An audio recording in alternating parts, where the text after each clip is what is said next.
This is the Louie Tee Network. In the lab room. 10 minutes or less. Seattle Seahawks. Welcome, you are in the lab room. I am your host, Lou. Thank you for joining me. 10 minutes or less. Seattle Seahawks. Super Bowl champion. Seattle Seahawks. Let's go! So, season rewind for the Seattle Seahawks. Go Hawks. And they had a tremendous year. After the 2012 campaign ended the way it did, with Russell Wilson really starting to emerge as a young, polished starting quarterback in this league, started off pretty slow in 2012, but gained a lot of momentum and confidence down the stretch in 2012. I said this at the end of 2012. I said, if the Seattle Seahawks get home field advantage, they're going to be a tough team to deal with in the NFC because no one wants to go into CenturyLink Field and have to get a win. So, you knew that the Seattle Seahawks had the frame of mind that, hey, if we can just get home field advantage, who is going to stop us from getting to the Super Bowl? And they came out like gangbusters in 2013. You look at the start to the season, they start the season 4-0, do this Seattle Seahawks football team. Now, they could have easily started this season 2-2 because in week 1 at Carolina, and at the time we didn't know Carolina was going to be as good as they were, but defensively the Panthers put the clamps down on this Seattle Seahawks team, keeping them out of the end zone. Russell Wilson did have one of his more impressive passing days in terms of throwing for over 300 yards, but they were going in for the game-winning score, were the Carolina Panthers. What could have been the game-winning score, they fumbled the football on the 10-yard line. Seahawks hold on and win that football game. In week 4, the Texans had this Seahawks team down by 10 with less than 5 minutes to go in that football game, end up losing that game. So those were 2 games that they easily could have lost, but they won, and that's what champions do. They find a way to win, so they're 4-0. And then they lose in week 5. It finally catches up with them. They lose a game that they easily could have won. In Indianapolis, they were up big early and just couldn't hold on. And so they're 4-1, but after that loss, they run off 6 straight going into their bye. They're 10-1 heading into their bye. They come off the bye, huge matchup against the Saints on Monday Night Football, and they devour the Saints, absolutely destroy the Saints on Monday Night Football, really making a statement for the rest of the league that, hey, you don't want it with us, especially in our house. You just don't want to come here because it's not going to end well for you and your football team. And so that was a very profound statement, one that I think everyone around the league heard loud and clear, maybe except the Arizona Cardinals. Now, the next week, they end up losing at San Francisco. Very tough, hard-fought game, as all the San Francisco-Seattle football games are. They rebound, win the next week after that, but then lose at home, the only time they have lost at home in the last 2 seasons, to the Arizona Cardinals in a really well-played football game, 17-10. Then they finish up the season with a win against St. Louis, and that leaves them with a 13-3 mark, winners of the NFC West and your number 1 seed in the NFC, which is the thing that no one in the NFC wanted to happen. But it happened, and now you knew this team was going to be a tough out in the NFC. You were going to have to go through Seattle to get to the Super Bowl, and I just thought, this is going to be tough. Now, I thought it was one team that could do it, but we had to get there first. So, coming off the bye, first-round bye for the Seahawks team into the postseason, in the divisional round, they meet a team that they had absolutely trounced in Week 13 in these New Orleans Saints. So, they come off that bye. And this was a really competitive football game, but the Seahawks were just too much for the Saints, as this defense that had been dominant all season long remained that way, and they get it done, move on to the NFC Championship game against a familiar foe. Who else could it be but the San Francisco 49ers? It's supposed to be that way, And we got ourselves one whale of a ball game, ebb and flow, back and forth. But when it was all said and done, the Seattle Seahawks made the plays when necessary to come out on top. And that was the one team that I thought could go into CenturyLink and get it done, but they just fell short. And so they go on to the Super Bowl 48, taking on the Denver Broncos, and it wasn't even a game. The Seahawks absolutely embarrassed the Denver Broncos. Defensively, they dominate. Special teams, they dominate. Offensively, they were efficient, and they win the game 43-8. Do these Seattle Seahawks. So what a wonderful season, capped off with an exclamation mark by this Seattle Seahawks football team. They were for real, and they got it done. And as young as this team is, they could be building something, but this is the one thing that's going to get in their way as we fast forward to the 2014 offseason, and that's their cap situation. You can't keep everybody when you got a young football team. And if you want to repeat in this league, guess what? It starts in the offseason. So this is a huge offseason for the Seattle Seahawks, because now that bullseye is on your back. Everybody's coming after you. You're the one with the big target on your back. You're the king of the hill, the king of the mountain. Now everyone's going to try to knock you off. You've got to do your best to stockpile talent, keep what you have, and go out and add pieces through the draft, and maybe even free agency to a certain degree, to try to get back to that mountaintop once again. And a lot of teams are going to be trying to stop you.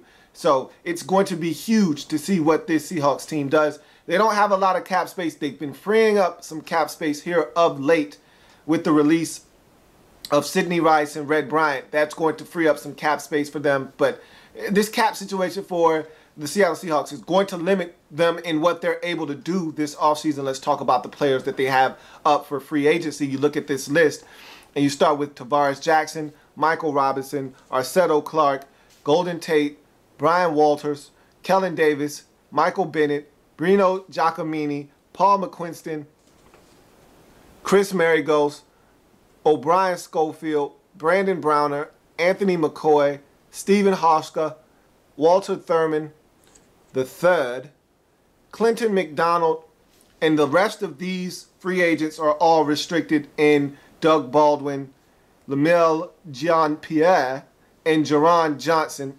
And so, looking at that list of free agents, some of these guys have already been signed back. Arcetto Clark, Lamel Jean-Pierre, and Jerron Johnson have all been signed back to this football team already. So those are three guys Seahawks have already signed back to their football team. But you look at the rest of those guys on that list, some of those guys are huge contributors on this football team. And you start with a guy like Golden Tate. Let's start with that receiver position as a whole. Golden Tate and Doug Baldwin are on this list. Now, Golden Tate is an unrestricted free agent. Doug Baldwin is not. So if you had to ask me to pick who I thought would be back of the two, I'd tell you Doug Baldwin, because he's a restricted free agent.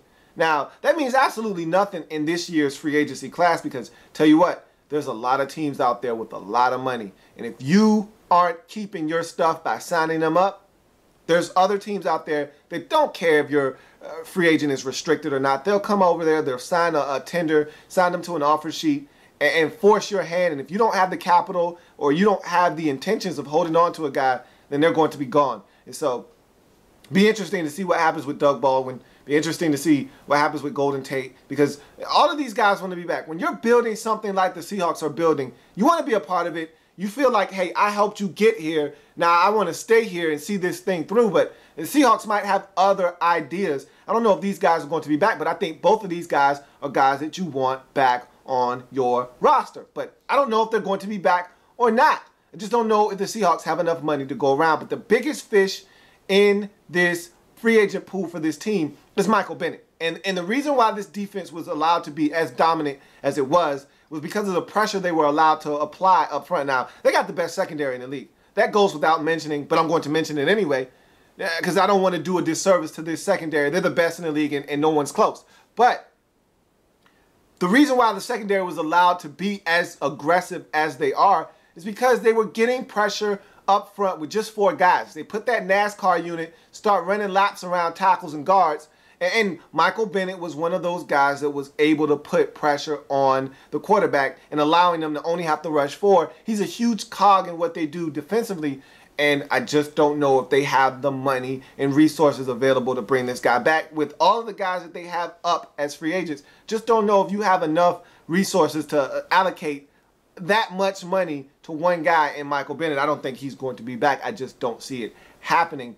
But he's a guy you definitely want back. You look at Brandon Browner, and you also look at another guy in Walter Thurman III. And I don't think either one of these guys are going to be back. They've been in the league substance abuse program, and they've come to be unreliable and guys that you can't count on to get the job done off the field. On the field, these guys are tremendous, and they're a huge asset to the Seahawks. But off the field, they're a liability, and I don't think the Seahawks want to deal with that kind of negative attention. I think both of those guys are going to be allowed to test free agency and be playing elsewhere in 2014. Steven Hauschka, your kicker, has to be back. I really don't need to elaborate on that. He's been tremendous for you. He will be back.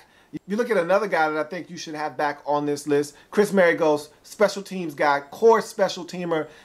I think it's a guy that if you can get back on the relative cheap, you bring back. But with all the talent that you have and the way you draft, he might be a guy that's expendable that you do not have to bring back. But I'm all about bringing back core special teamers. You can never really discount how big guys that are core special teamers are to your roster. And another guy that you probably should consider bringing back is Tavares Jackson. You always want a veteran backup on your football team. He was a guy that you trusted within the system that Pete Carroll was running. And look, Tavares Jackson around the league isn't a guy that's going to be very highly sought after, but I liken him to that 94 Honda Civic with 272,000 miles on it. It still runs. It's your car. You paid for it. Now, it's your second car, and you don't drive it as often, but it's your car. You still get usage out of it.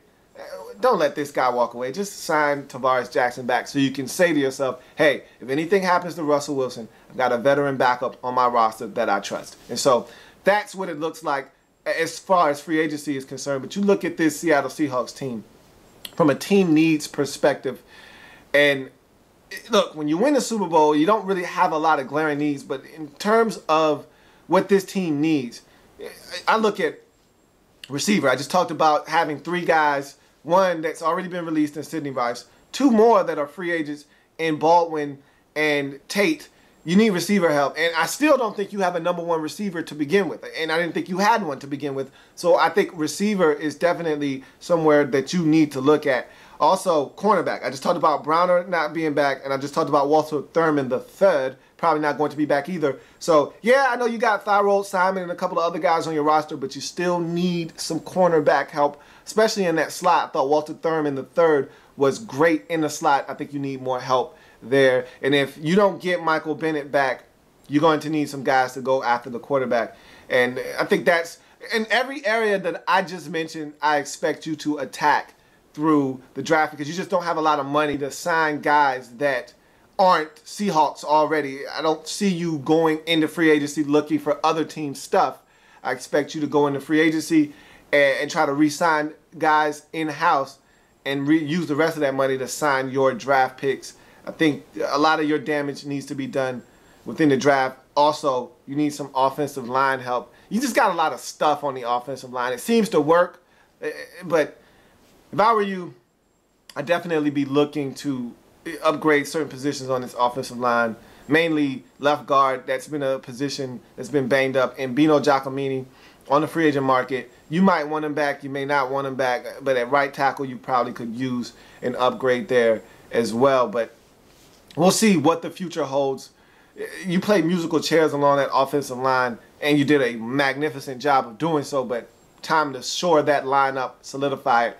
Every position that you need help at, you can get help through the draft. And so that's going to do it for the Super Bowl champion, Seattle Seahawks, in 10 minutes. Maybe 12. But when you're the Super Bowl champions, you get extra time. Or less. 10 minutes or less. Like the content? Want more? Sub up.